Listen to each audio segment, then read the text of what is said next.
Ces photos n'ont pas été prises en Afrique mais en France et plus précisément à Mayotte. Et comme à sa grande habitude, le gouvernement n'a absolument rien fait pour améliorer la situation.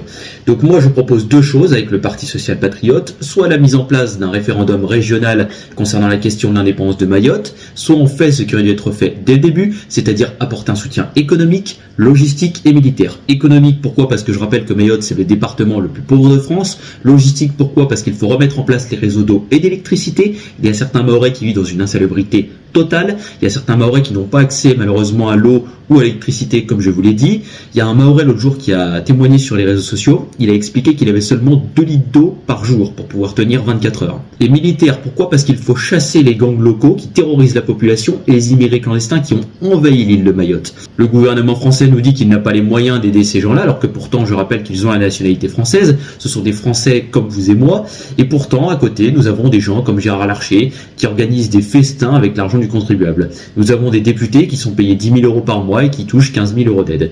Donc, encore une fois, avec le Parti social patriote, on propose de mettre en place des coupes budgétaires par rapport à l'Assemblée nationale, et des coupes budgétaires très importantes, de manière à reverser l'argent économisé aux personnes qui en ont réellement besoin. Normalement, c'est comme ça que c'est censé fonctionner, c'est comme ça qu'a été pensée la République.